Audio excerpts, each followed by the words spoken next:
वक्त की बड़ी खबर आपको बता दें, यूपी के अलग अलग जिलों में लगातार बुलडोजर दौड़ रहा है और वहीं दूसरी तरफ बवाल भी देखने के लिए मिल रहा है। आपको बता दें कि प्रयागराज के जंक्शन पर जो संगमरमर मस्जिद है, वहां पर अब बवाल थमने का नाम नहीं ले रहा है। हाईकोर्ट की ओर से भले ही मस्जिद कमेटी को राहत मिल गई है, वहां पर साफ तौर पर कह दिया कि अभी के लिए बुलडोजर नहीं चलेगा, बुलडोजर कार्रवाई पर रोक लगा दी गई है। लेकिन दूसरी तरफ ये भी कहा गया है मस्जिद कमेटी से कि आप अपने लिए जमीन को चिन्हित कर ले, क्योंकि कभी भी यहां पर बुलडोजर चल सकता है।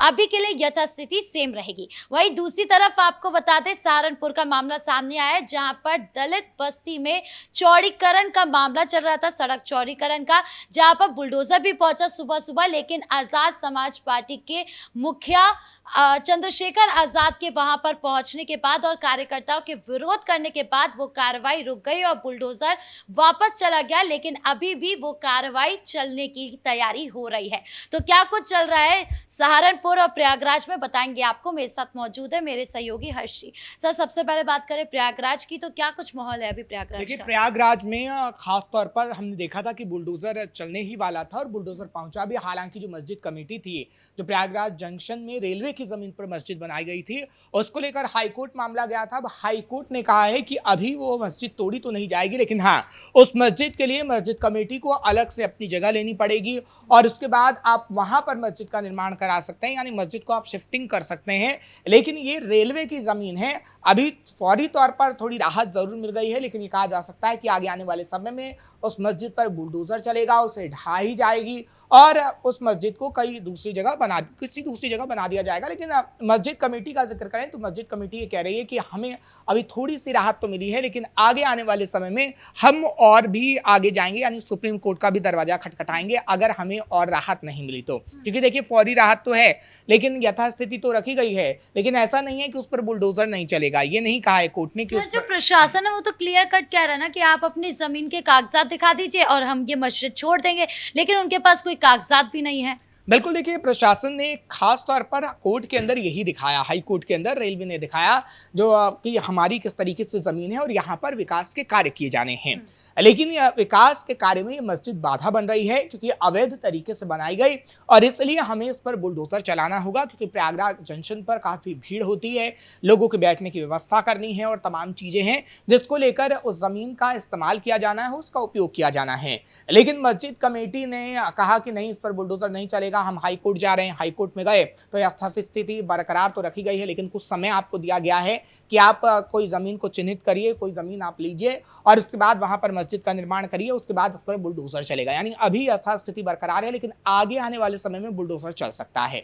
लेकिन अब देखिए, इस मामले को कहीं ना कहीं तूल देने की कोशिश भी की जा रही है, क्योंकि प्रयागराज का मामला है और मस्जिद का मामला है, तो 2027 नजदीक है और इसीलिए ये कहा जा रहा है कि मस्जिदों को टारगेट किया जा रहा है। क्योंकि इस वक्त रेलवे उत्तर प्रदेश में हम देख रहे हैं क्या योगी आदित्यनाथ के पास है, केंद्र में और मोदी के पास है, और रेलवे प्रशासन जानबूझकर वहां से मस्जिद को हटाने की कोशिश कर रहा है। जबकि इलेक्शन के समय में ऐसा क्यों किया जा रहा है, ये समाजवादी पार्टी के नेता की तरफ से कहा गया, इकबाल महमूद की तरफ से कहा गया। एक मीडिया चैनल को उन्होंने बयान देते हुए ये बातें कही हैं कि अब देखिएगा कि 2027 जैसे जैसे नजदीक आएगा वैसे वैसे मस्जिदों पर बुलडोजर चलाया जाएगा। लेकिन उनको ये समझना होगा कि वो मस्जिद अवैध है और अवैध मस्जिद हो, मंदिर हो, मजार हो या फिर मदरसे हो, उसको उत्तर प्रदेश से हटाया जा रहा है। सर, समाजवादी पार्टी इतना परेशान क्यों हो रही है? वो विरोध क्यों कर रही है? क्या वो नहीं चाहती कि विकास हो प्रयागराज के अंदर? देखिए, समाजवादी पार्टी चाहती नहीं है विकास हो, ये तो समाजवादी पार्टी जाने, लेकिन हाँ, विकास हो रहा है तो उसे तकलीफ जरूर है। क्योंकि समाजवादी पार्टी की सरकार में उतना विकास हुआ नहीं जितना अखिलेश यादव और मुलायम सिंह यादव को करना चाहिए था। क्योंकि अगर किया होता तो शायद उनके पास दिखाने के लिए कुछ होता और इस वक्त वो मुसलमान मौलाना नहीं चिल्ला रहे होते, जिस तरीके से अखिलेश यादव बार बार मस्जिद मदरसा चिल्ला रहे हैं और मुसलमानों की बात करते हैं कि मुस्लिम महिलाओं को आरक्षण आपने नहीं दिया, जिस तरीके से आप मुसलमानों को प्रताड़ित कर रहे हैं। तो आप एक सेफ जोन में रह गए। आपने ना विकास का कार्य किया, ना तो तमाम जातियों को, लोगों के बारे में सोचा। आपका सेफ जोन सिर्फ मुसलमान थे और आप मुसलमानों का सोचते रहे और मुसलमानों के लिए आप लगातार काम करते रहे। तो इसका नतीजा ये हुआ कि तमाम जो जातियों के लोग थे वो पूरी तरीके से नाराज हो गए। हिंदू एक तरफ शिफ्ट हुआ और हिंदुओं ने वोट योगी आदित्यनाथ को कर दिया और योगी आदित्यनाथ 2 बार उत्तर प्रदेश की सीएम की कुर्सी पर विराजमान हो गए।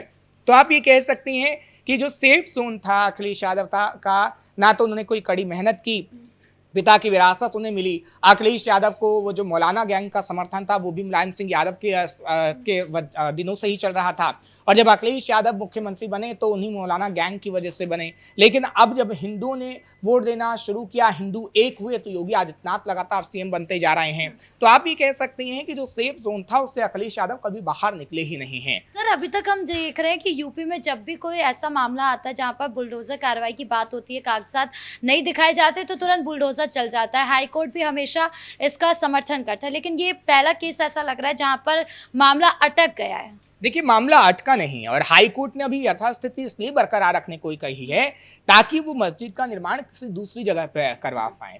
ऐसा नहीं है कि उस पर बुलडोजर नहीं चलेगा, बुलडोजर चलेगा क्योंकि वो रेलवे की जमीन है, ये बात तो साबित हो चुकी है। रेलवे पूरे कागजात दिखा चुका है। और देखिए, तभी तो ये कहा गया है हाई कोर्ट की तरफ से, इसलिए वो कहा गया क्योंकि आस्था का सवाल है, और अगर वो मस्जिद है तो वहाँ पर मुस्लिमों की आस्था जुड़ी हुई है, इसलिए हाई कोर्ट ने ये कहा कि वहाँ से मस्जिद को आप शिफ्ट कर सकते हैं, दूसरी जगह ज़मीन को आप चिन्हित करिए और वहाँ पर मस्जिद बनाइए, उसके बाद ये बुलडोजर चल जाएगा। तो थोड़ा समय दिया गया है। ये हाई कोर्ट ने नहीं कहा है कि वहाँ पर बुलडोजर मत चलाइए, ये कहा है कि अभी मत चलाइए, यथास्थिति बरकरार रहेगी, लेकिन आगे आने वाले समय में इस पर बुलडोजर जरूर चलेगा।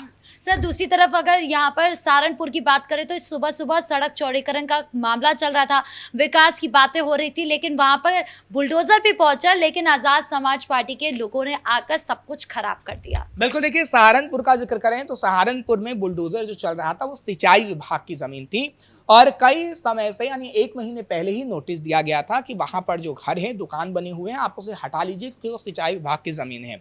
और तो और बाकायदा लाल निशान लगाए हुए थे। हालांकि कुछ घर उसमें दलितों के थे, कुछ घर जो कुछ दुकानें थी वो दलितों की थी।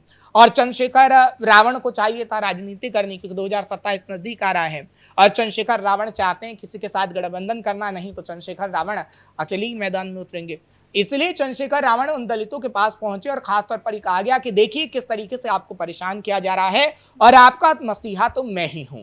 और कल वो पूरी तरीके से अड़ गए। हालांकि 1 हफ्ते पहले भी ऐसा हुआ था जब बुलडोजर पहुंचा था, क्योंकि पिछले गुरुवार का जिक्र करें तो गुरुवार को पहला बुलडोजर पहुंचा और वहां पर चंद्रशेखर और रावण पहुंचे और बुलडोजर की वापसी हो गई। लेकिन कल जब दोबारा बुलडोजर पहुंचा, क्योंकि 1 महीने का समय था, तो वहां पर हमने देखा कि किस तरीके से स्थितियों को खराब करने की कोशिश चंद्रशेखर रावण की तरफ से की गई।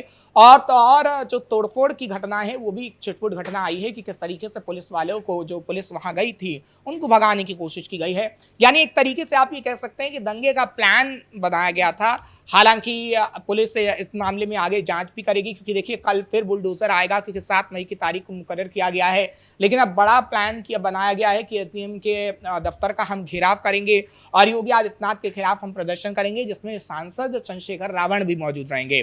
तो आप देखिएगा कि ये जो सहारनपुर का मामला है ये काफी बड़ा बनने वाला है, क्योंकि चंद्रशेखर रावण ये चाहते हैं कि किस तरीके से वो दलितों को बता पाए कि दलितों का मसीहा वही है, मायावती के जो वोट बैंक है वो किस तरीके से उनके पास शिफ्ट हो जाए और आगे आने वाले समय में विधानसभा चुनाव में कहीं ना कहीं वो अपनी गोटी को सेट कर पाए। सर, चंद्रशेखर आजाद ने जो है ये भी कहा है कि जब तक हम हैं तब तक बुलडोजर नहीं चलने देंगे, यहाँ पर दलितों के साथ अत्याचार नहीं होने देंगे। बिल्कुल, देखिए, अब वो जो बता रहे हैं कि दलितों के साथ अत्याचार नहीं होने देंगे, अरे भाई दलितों के साथ अत्याचार हो ही नहीं रहा है।